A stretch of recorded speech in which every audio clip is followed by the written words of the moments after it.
Mawa bwino ndi nthawi ya nkhani kuchokera kuno ku MBC ndipo muli ndine Simeon Boys. Koma poyamba tione mitu yake.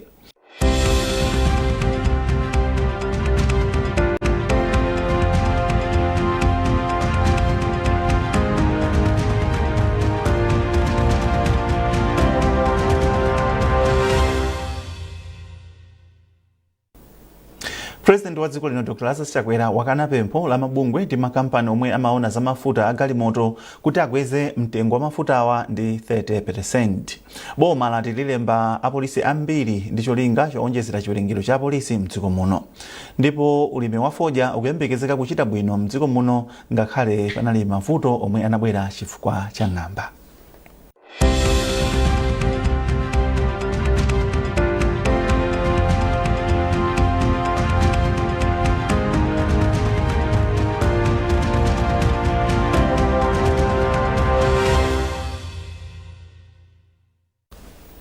Nazi nkhanizi mwatsatanetsatane.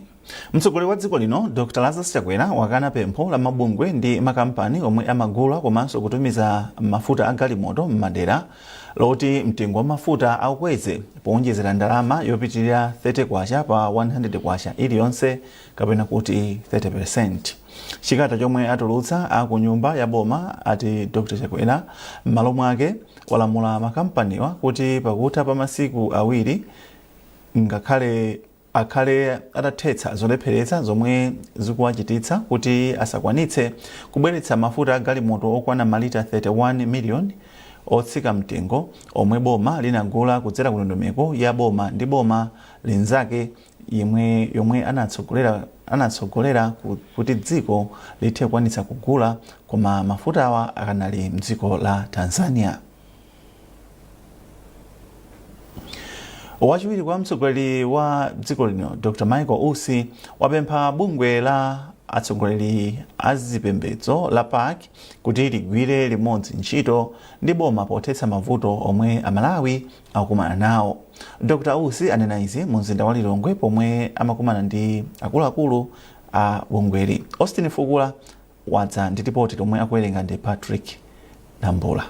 Dr. Usi anatsindika kufunika kuti iwo pa udindo wawo azikambirana ndi bungwe la PAC ndiponso kuti madandaulo azidutsira ku ofesi yawo. Komabe iwo anatsindikanso kunena kuti izi sizikutanthauza kuti bungwe la PAC sitingapite lokha kwa mtsogoleri wa dziko lino kukambirana naye. Pazokambiranazi Dr. Usi anaperekapo ndondomeko zina ndi zina zimene afuna kukhazikitsa pofuna kuthana ndi mavuto ena ndi ena amene amalawi akumana nawo. Amalawi tiyapangira ma programu abwino. Chachikulu chona kuti president akuzindikira akuvomereza zimene apaki anazilankhula. Komanso ananisankha ineyo kuti zimene zozo ndi mmene boma likuyendera ma ministries, departments, agencies, parastatals kuti zinthu ziyenda mwachangu komanso pakhale kukhazikika kunena kuti ichichi tafikirapo munthu waje ndi ineyo ndiye ndayitana apakiyo kuti zimene munakamba ndi a president amene akulongosola kuti tipange bwanji iziyende bwanji munthu waje ndi ineyo. Mawu ake zitatha zokambiranazi mneneri wa bungwe la PAC Mbusa Guilford Matonga anatsindika kunena kuti nkofunika kuti wachiwiri kwa mtsogoleri wa dziko linoyu atengepo gawo pofuna kuthana ndi mavuto ena ndi ena amene mwaena adakambirana nawo kale ndi President Dr. Lazarus Chakwera. Ena mwa mavutowa ndi monga kusowa kwa mafuta, kukwera kwa mitengo ya zinthu komanso njala zomwe Bishop Matonga anati zikuyenera kuti zikonzedwe mwachangu. Mfundo zonse zimene ifeyo tidachita raise ndi mfundo zimene amalawi akufuna kuti aone boma lawo likuchita. Ndipo ndi chiyembekezo chathu ngati Public Affairs Committee kuti iwo ngati nduna imene yasankhidwa pa zinthu zimene atifotokozerazo tiyembekezera kuti pakhala njira zokhazikika zoyankha madandaulo amenewo ndikuonetsetsa kuti pali tsogolo labwino. Pakadali pano bungwe la Public Affairs Committee ladzipereka kuti likhali kumananso posachedwa pa ndi wachiwiri kwa mtsogoleri wa dziko linoyu pofuna kuti adzachite kalondolondo wa zinthu zimene akambirana pa msonkhanowu. President Dr. Lazarus Chakwera oyamika ntchito yayikulu yomwe mipingo ikugwira mdziko muno polimbikitsa ulamuliro wabwino. Mpingo wa Providence Industrial Mission PIM wayamikira President yu pokhala mtsogoleri oyika zofuna za anthu patsogolo komanso kukwaniritsa malonjezo ake. Boma tili ndi zambiri mu ripoti ili. Pa 15 January chaka chilichonse ndi tsiku lokumbukira m'busa John Chilembwe mdziko muno. Ndipo pa mwambo wa chaka chino, President wa mpingo wa PIM m'busa Wilson Mitambo anapempha President Chakwera yemwe anali nawo pa mwambo kuti athandize ndi galimoto ya mtundu wa ambulance kuti zitumikira pa chipatala chaching'ono cha PIM m'boma la Chiradzulo. M'busa Mitambo anati akufuna ambulansiyo kamba kuti chipatalacho chikukumana ndi mavuto potumiza odwala ku zipatala zina. Izi ndi zina mwa zomwe m'busa Mitambo ananena. Pamalo ano tili ndi chipatala chimenenso chimathandiza mizi yochuluka mbali ya kuno. Komano ife ampingo tidagula ambulance koma kalekale. Imangoti yanyamula pesha ikamafika pa mtundapo yaonongeka. Tikatero timunyamulire pa njinga ya kapalasa. Patient uja uleno ya kuboma. Galimoto yathu yata. Tapota nanu bwana watu. Ngati pangapezeka ambulance pena pachi. Tithandizeni kuti tithandizenso anthu ozungulira kuno. Tapota nanu bwana watu. Ndipo poyankhapo President Chakwera analamula nduna ya zaumoyo akhumbitse kandodo chiponda kuti apereke ambulansiyo pa chipatalacho pasanathe masiku 30. Kodi lero mpachani pa 15 ndiye kuti pana pa 15 na Minister of Health muonetsetsa ambulance yabwera pano mwezi wa Mawa osati chaka cha Mawa, mwezi wa Mawa. Koma patangodutsa masiku 13 unduna wa zaumoyo unakapereka ambulansiyo zomwe zinasangalatsa m'busa Mitambo. M'busa Mitambo wati sanakhulupirire ataona ambulansiyo ikubwera popeza ati izi anazinena pa zochitika zina. Pamenepa m'busa Mitambo wati zomwe wachita Dr. Chakwera zaonesa kuti ali ndi mtima othandiza anthu mdziko muno komanso amakwaniritsa malonjezo. Ifokondwa kulandira mphaso mtengo wapatali yotere. Patoka tikanatha kupeza mashini ngati amenewa ndiyo dola ndithu. Timayembekeza kuti tikhoza kulandira mphaso imeneyi masiku 30 analengeza asanakwane. Mambuye tamuona kukhala ambuye taonanso mtsogoleri wathu wokwanirisa. Ife ndikungofunira mafuno abwino kuti apitirize ntchito zabwinozi. Pothirirapo ndemanga mmodzi mwa anthu omwe amayankhulapo pa nkhani za umoyo mdziko muno Amaziko Matemba wayamikira President Chakwera poyankhapo mwansanga pa pempholi zomwe ati zithandize kutukula ntchito za umoyo ku deralo. So ambulance ndi chinthu chofunikira kwambiri ku chipatala. Ndi pempho limene anapempha PIM imene tikumvetsera kuti yaperekedwa kunthawi yake ndi nkhani yabwino kukoza aboma kuti anachita chimenechi mwansanga kuti anthu akunira kumene kwathandizira. Chipatala chaching'ono cha PIM m'boma la Chiradzulo anachitsekula pa 15 May chaka cha 1955 ndipo anachitsekulira ndi m'busa Daniel Malikebu yemwe analowa m'malo mwa m'busa John Chilembwe ngati mtsogoleri wa mpingo wa Providence Industrial Mission PIM. Limenelo nali ripoti la Charles Pensulo komanso Charles Chindongo lomwe mpingo wa PIM umayamika mtsogoleri wa dziko lino kamba kokwanitsa lonjezo lake lopereka ambulance ya pachipatala cha pampingowu. President Dr. Lazarus Chakwera wayamika ntchito yaikulu yomwe mipingo imagwira mdziko muno kulimbikitsa ulamuliro wabwino. Mlangizi wa President pa nkhani za chipembedzo m'busa Brian Kamwendo wanena izi President Chakwera atakumana ndi atsogoleri a mpingo wa CCAP pansi pa sinodi ya Nkhoma ku Kamuzu Paris mu mzinda wa Lilongwe. M'busa Kamwendo wati President Chakwera wayamika mipingo wonena kuti ndi bwenzi lodalirika pa chitukuko cha dziko la Malawi. Maiso Chikhadzula ali ndi zambiri. Reverend Kamwendo ati President Chakwera amakhala patsogolo ponetsera atsogoleri a mipingo agwira ntchito yawo yolimbikitsa ulamuliro wabwino. Iwo anati pa mkumanowu President Chakwera wati mpingo ndiofunika kwambiri pa chitukuko cha dziko la Malawi. Mwazina m'busa Kamwendo wati President Chakwera wapempha atsogoleri a mipingo mdziko muno kuti aonetsetse kuti chisankho chikudzachi chikhale chabata ndi mtendere. Iwo ati President Chakwera watsimikizira mpingo wa CCAP pansi pa Nkhoma Synod ndi utsogoleri wake kuti apitiriza kugwira ntchito yake yotumikira Malawi modzipereka. Gawo lalikulu kwambiri limene lachitika mkatimu kunena kuti President atsindika kupitirira kutsegula khomo pogwira ntchito ndi achipembedzo onse m'Malawi muno makamaka chifukwa cha kufunikira kwake kwa achipembedzo pa nkhani yokhudzana ndi chitukuko.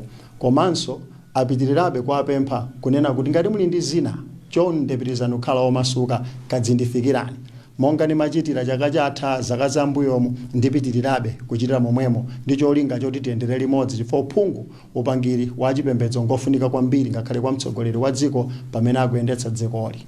A president anafotokozeranso kwa akuluakulu amene wachipembedzo kunena kuti iwowo sakubwerera pambuyo makamaka potengera mfundo zimene adanena kale poyambirira mmene Amalawi adawakonda kuti akhoza kutsogolera dzikoli. Nkhani yokhudzana ndi utsogoleri wakuchita mwakutumikira servant leadership kuabweretsa Malawi pamodzi, uniting Malawians, komanso tidzitukukira pamodzi chama ichoti prospering together, komanso ngakhale akuthetsa ziphuphu, ending corruption, komanso ngakhale gawo lija limene limakamba zokhudzana ndi kuchita chilichonse motsata lamulo. Izizi ndi zina zimene a president atsindika kunena kuti iwo apitiriza ndithu monga mtsogoleri wa dziko potengera masomphenya amene adagawana nawo Malawi. Moderator wa mpingo wa CCAP pansi pa Nkhoma Synod, Reverend Edward Masona Tembo Kalukuma, wati pambali pakufunira mafuna abwino a chaka chatsopano president wa dziko lino, mpingowu walonjeza kupempherera dziko lino kuti lilandire mvula yabwino yosawononga, komanso kupempherera dziko lonse kuti miyoyo ya Malawi ipite patsogolo. Mkumano wathu unali kuwafunira mafuna abwino a chaka chatsopano, kumva kuchoka kwa president mapulani awo a mchaka chimenechi, komanso kuwalimbikitsa pa ntchito yawo ndi kuona ndi ziti zimene akhoza kutigawira zakuti ngati okhulupirira, ngati mpingo, ngati Malawi tikhoza kumapembedzera pamaso pa Mulungu. Zochokera kwa nkhosa nkunena kuti ngati mpingo tili kuwapempherera ndipo adziwe zoti sali kuima okha, tili kuima nawo limodzi. Mpingo wa CCAP pansi pa Nkhoma Synod umayang'anira mipingo yonse ya mchigawo chapakati pansi pa mpingowu ndipo uli mamembala oposa 1.5 million. Mayeso Chikhadzula, MBC, Camus Paris, Lilongwe. Popitirira ndi nkhani zokhudza mafuta a galimoto, wachiwiri kwa mtsogoleri wa dziko lino Dr. Michael Olsi wauza komiti yomwe imakhudzidwa ndi ndondomeko yogula ndi kubweretsa mafuta a galimoto mdziko muno kuti ipereke mayankho amomwe angabweretsere mafuta okwanira 31 million liters omwe boma linagula kale. Izi azinena pomwe Dr. Olsi anakumana ndi akuluakulu amabungwewa komanso unduna wa zamagetsi mu mzinda wa Lilongwe. Austin Fukula andi nkhani yonse. Nduna yoona zamagetsi Ibrahim Matola yati wachiwiri kwa mtsogoleri wa dziko lino ndosakondwa ndi mmene komiti yomwe ikuyendetsa dongosolo lobweretsa mafuta mdziko muno ikuyendetsera ntchito zake. Komiti muli akuluakulu abungwe loyendetsa mafuta mdziko muno la NOCMA, la MERA, komanso akunduna woona za ntchito za magetsi.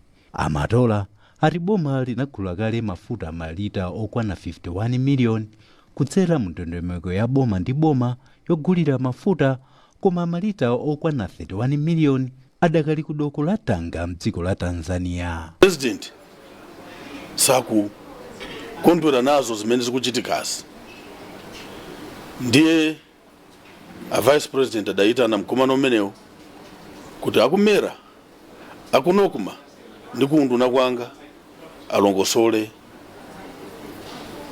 kuti kodipa kuvuta ndi pati. Ndiye ma technical people apasidwa mpaka lachinayi madzulo. Ndunayi ati singapereke zifukwa zomwe komiti ikukumana nawo kuti mafuta awo achedwe kubwera mdziko muno mpaka lachinayi pomwe komiti idzapereke mayankho kwa wachiwiri kwa mtsogoleri wa dziko lino. Austin Fukula, MBC, Lilongwe.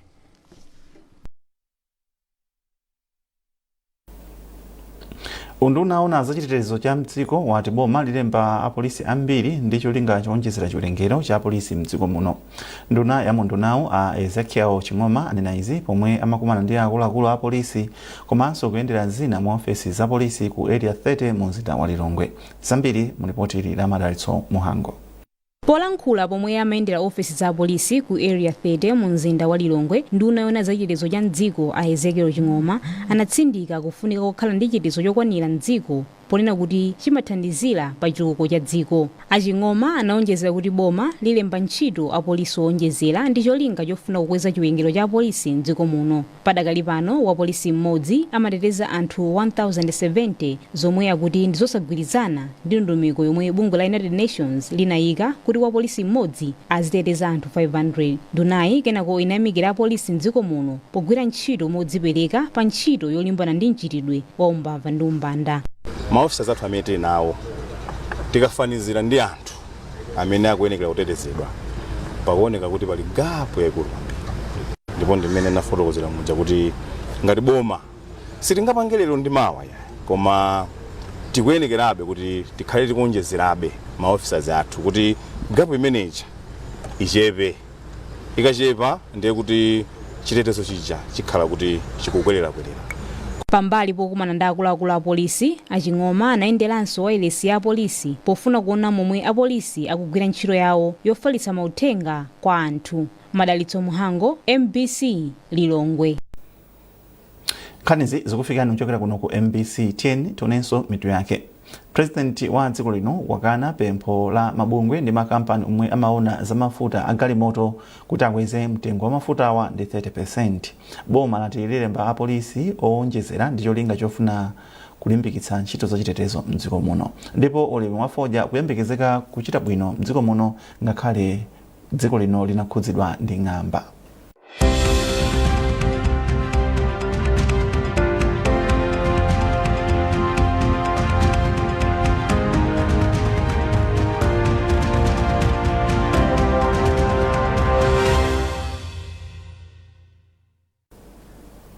Tikupitia ndi nkhani zathu. Ulimi wa fodya kuyembekezeka kukwera mdziko muno ngakhale panali mavuto omwe anabwera chifukwa cha ng'amba. Wachiwiri kwa nduna ya zaulimi a Benedicto Chambo komanso mkulu wa bungwe la Tobacco Commission Evans Chilumpha ati ali ndi chiyembekezo kuti fodya chaka chino achita bwino madera ambiri. Iwo wanena izi atayendera minda komanso kuyankhulana ndi alimi a fodya a maboma adowa ndi ntchisi. Zambiri mulipotiri. Akuluakulu akunduna wa zaulimi ndi bungwe loona zaulimi mdziko muno la Tobacco Commission anayendera alimi a fodya kuti aone momwe mbewu ikuchitira chaka chino.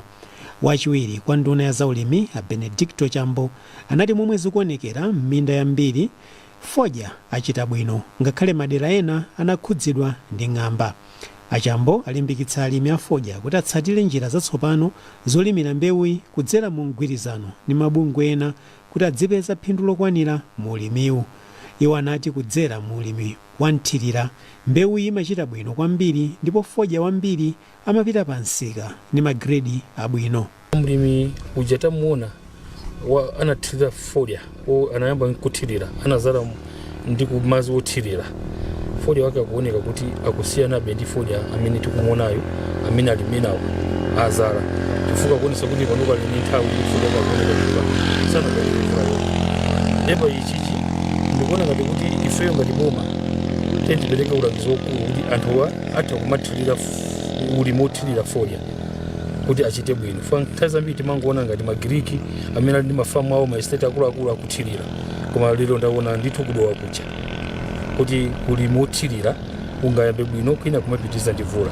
Mawu ake wogwirizira mkulu wa bungwe la Tobacco Commission Evans Chilumpha ati nawo ndokhutitsidwa ndi mmene mbewu ikuchitira m'minda ndipo mvula ikapitiriza kugwa bwino dziko lino lipeza fodya wambiri. Ife monga Tobacco Commission timalembekezera kuti takhala ndi mulingo wokwanira 160 million kgs chaka chino komano ndi nyengo mmene inakhalira koyambirira chifukwa chakuvuta kwa mabwedwe a mvula tikuyena kuti takhala ndi 140 to 150 million kgs. Kwenikweni tikutha kuonanso kuti ndikuti mulingo umene ndiwopambana ndi mmene napangira chaka chatha wa 133 million kgs ya fodya chifukwa kuti panopa talembetsako anthu ambiri amene aonesa chidwi kuti akufuna kulima chaka chino komanso alimi amene anapindula kulima umenewo chaka chatha anaonjezeranso malo amene alima fodya chaka chino. Komabe alimi a mafamu ambiri omwe ndunayi inayendera atakusowa ulangizi wa zaulimi ponena kuti maofesala akundunawu akutanganidwa ndi ntchito zina osati zothandiza alimiwa. Zotsatira zakusowa kwa ulangizi ndizonena kuti anthu ambiri tingochita ulimi mchimbulimbuli kapena mwazeru zathu zokha izi ndikunena chifukwa kuti dziko likusintha nthawi ndi nthawi ndi alangizi aja amakhala kuti zosintha zija iwaja akuzidziwa ndi waja kamangokhala nazo kumaofesi kuja osamadzatagawira ife alimi ndi kuti zingochita ulimi wachimbulimbuli. Achambo anatsimikizira alimiwo kuti ngati unduna aona za vutoli ndi kupeza njira kuti ulangizi wa zaulimi ubwerere mchimake. Popeza fodya ndiye amene amabweretsa ndalama zambiri zakunja mdziko muno, boma lili ndi chiyembekezo choti chaka chino mbewuyi ithandizanso kupeza ndalama zambiri zakunja.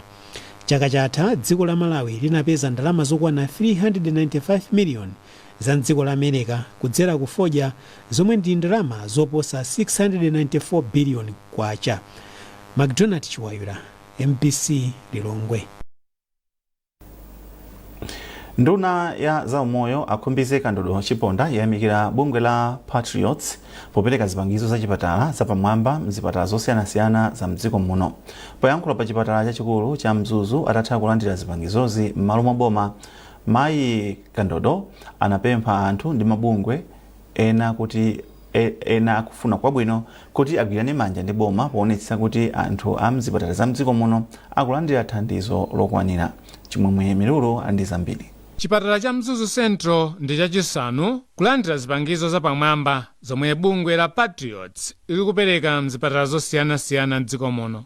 Nduna ya zaumoyo akhumbize kandodo chiponda yati zipangizozi zithandiza kwambiri popititsa patsogolo ntchito za umoyo mzipatala za mdziko muno. Kuyamika kwambiri chifukwa cha chithandizo chimene chabwera kuno, ndipo ndifoyamikanso kuti iwowo sadangobweretsa zinthu ayi kuti ayi basi takupatsani izi kamufuna kasimfuna ayi anadzamba atifunsa tifuna tikuthandizeni kumene mufuna kuti kuthandizeni ndikuti equipment imene mulibe nditiyo. Wapampando wa bungwe la Patriots Kamuzu Chiwambo watsindika kufunika kuti Amalawi omwe ali ndi kuthekera azithandiza pa ntchito yochepetsa mavuto osiyanasiyana omwe dziko lino likukumana nawo. Ife napanga chisankho kuti tisakhale gulu la anthu odandaula koma tikhale gawo la anthu amene akufuna kupeza mayankho othandizira dziko la Malawi, dziko lokongola, dziko lokoma, dziko la mphamvu ngati limeneli. Ndipo gulu lathu apa Patriots mogwizana ndi anzathu tatsimikiza kuti tikapange zinthu zazikulu mdziko muno monga iyi nchiyambi chabe. Mkulu wa pa chipatala cha Mzuzu Central Dr. John Chipolombwe wati zipangizozi zithandiza kuti odwala omwe amawatumiza ku zipatala zina monga ku Lilongwe kapena ku Blantyre adzitha kupeza chithandizo pa chipatalachi. Zipangizo zimene talandira panopa ndi zipangizo zimene zabwera potengera ndi mmene madokotala athu akatswiri athu amafunira. Amanena mu department mawo tufuna chakuti tufuna chakuti so ngati wanafuna ndi chinthu chimene agwiritse ntchito ndi apa talandira zinthu zimene anthu ma specialist kapena akatswiri athu anafuna ndi kwa ifeyo zitithandiza kwambiri kuti zathandizanso kagwiridwe ntchito kawo. Mlembi wa mkulu wa sinodi ya Livingstonia mu mpingo wa CCP Mbusa William Tembo anati mpingo wakhala ukuthandiza boma pa ntchito zosiyanasiyana za umoyo mdziko muno kwa zaka zambiri. Mene boma laika ndondomeko ya zachitukuko za 2063 mene momwe muli mbali imodzi kapena chipira chimodzi cha za umoyo, ndipo ine ndikuona ngati kuti thandizo limene mpingo ukupereka anzathu aku America ku Chicago achipresbitare abale athu zithandiza kwambiri kuti thandizo limene labwera ilili lifikira munthu wina wake ku Malawi amene akhale ndi moyo chifukwa cha thandizo limene lili. Bungwe la Patriots lili pa mgwirizano ndi bungwe la Project Cure la ku America, ndipo ndi lomwe lakhala likusonkhanitsa ndi kutumiza katunduyu mdziko muno, ndipo akugwiritsa ntchito ndalama zoposa 1 billion kwacha pa kontena imodzi monga imwe apereka ku chipatala chachikulu cha Mzuzu Central. Chimwemwe Milulu, MBC Mzuzu.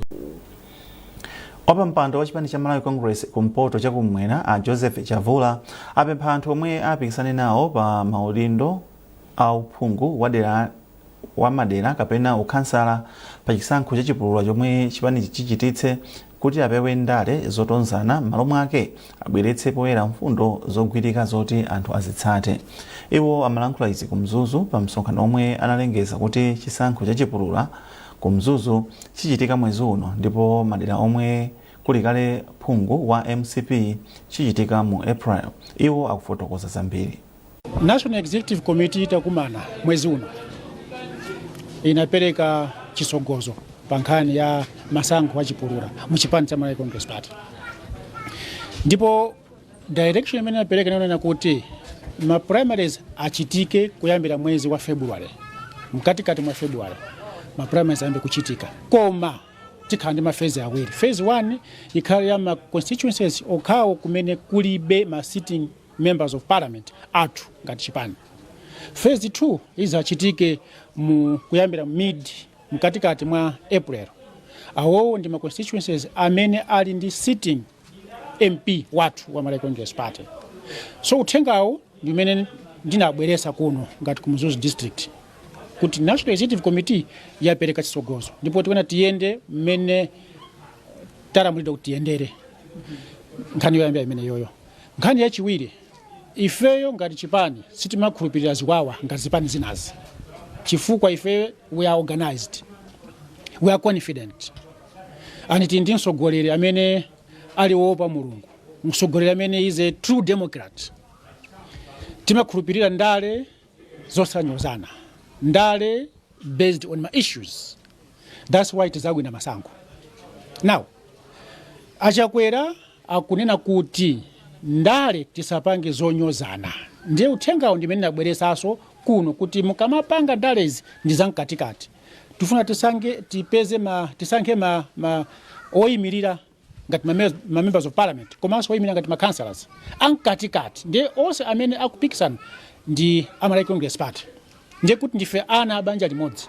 Chachikulu nchoti akonzekere chisankho chachipulula. Makamaka akamapanga makampeni awo azipereka ulemu kwa anzawo osanenana, chifukwa akamanenana ndiye kuti mapeto ake wina amakwiya nazo zimene zimaononga chisankho chachipulula. Yemwe anali mmodzi mwa akuluakulu achinyamata amchipani cha UTM James Chudamoyo Nkhata wa mboma la Mzimba walengeza kuti watula pansi udindo wake komanso kuchoka mchipanichi. Iwo ati apanga izi pofuna kulimbikitsa ntchito zawo za malonda. Izi zadza patangodutsa nthawi yochepa yemwe anayambitsa nthambi Mzondi Mtandawire atatulanso udindo wake pansi. Ankhata akuyankhula ndi Grant Muhango. Kalata ndalembadi ndine si munthu wina, ndalembadi ndine ineyo ndingonena ku background pang'ono. Anthu ifeyo kuno north titayamba UTM inatipeza UTM tikupanga zathu ma business zinazi, koma ifeyo tinaliso munthu umodzi ngati achinyamata kuti zinthu zisinthe Malawi muno, ndiye tinayika mtima kuti paka zisinthe. Ndikukumbuseni pang'ono nthawi imene chai ulamuliro unali wa DPP, anthu amodzi amene anayima achinyamata kupanga zinthu zoti kuti zisinthe Malawi muno gulu lake ndiye ndife. Ifeyo tinali anthu oti ma resources athu, magalimoto athu, chani muli zinthu zambiri. Tinali ndi zanga Nzondi Mkandawire ndi timu ina kuononga magalimoto athu zambiri kuti zinsinthe. Ndiye zinthuzo zinasinthadi. Ndeko naonabe kuti chomwe tingapange ife sitingapange zinthu ziwiri nthawi imodzi. Kuli bwino tibwereso ku mabizinesi athu amene timapanga nthawi imeneyo. Akamati North Korea timu yake ndiye inali ife ndiye timazunguzadi kwambiri. Kuzunguza kwake kunali kwa chilungamo. Timaona kuti pamene pakulakika ndipati, pamene zikuyenda bwino ndipati, kuzunguka kwake kunali kumeneko. Ndiye kufika kwa lero kunali kunena kuti ndife tilembe kalata sikuti pali chifukwa china ndikuzenda Malawi, sikuti kapena pali chifukwa china, koma ife anthu ife tinaona kuti zandale tisiye tipange ku business, because sitingapange zinthu ziwiri nthawi imodzi. Munthu wa ndale akhoza kumakhala ndi maganizo amenewo, koma ife anthu ife, for example anthu oti sitinali achipani koma tina join for sake of kuti zinthu zisinthe. That's why I decided no tibwerere komwe timapanga ma business. Ndipo pomaliza nkhanizi nayinso mitu yake. President Dr. Lazarus Chakwera wakana pempho la mabungwe ndi makampani omwe amaona za mafuta agalimoto kuti akweze mtengo wa mafuta awa ndi 30%. Boma lati tilemba polisi ambiri ndi cholinga chofuna kuonjezera chiwerengero cha polisi mdziko muno. Ulimi wa fodya ukuyembekezeka kuchita bwino mdziko muno chaka chino ngakhale panali mavuto omwe anabwera chifukwa cha ng'amba. Pezani nkhanizi ndi zina zambiri popita pa mbc.mw komanso MBC Digital pa Facebook, Instagram komanso X. Mnali ndine Simeon Boyce ndikufunirani tsiku lopambana.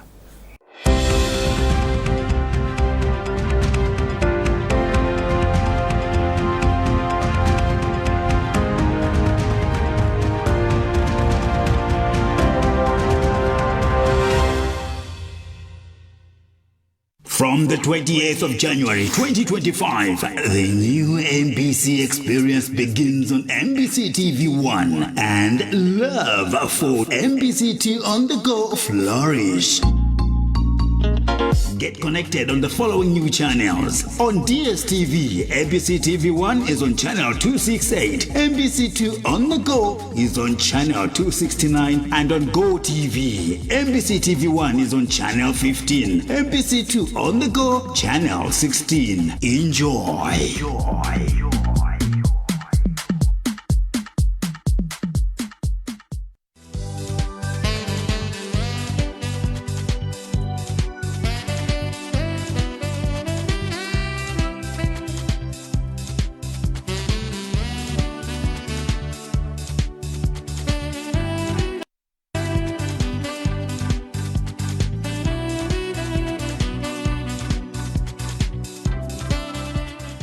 Ndine Doreen Sonani, ndipo lero programu yathu ya amailero takutengerani kuno kumudzi wa Mponda kwa mfumu yaikulu Nyoka mboma la Nchinji. Kunotu kuli gulu la amayi amenewa akuchita nawo cooperative, tine kuti ulimi wa mu cooperative yake yapo ndani.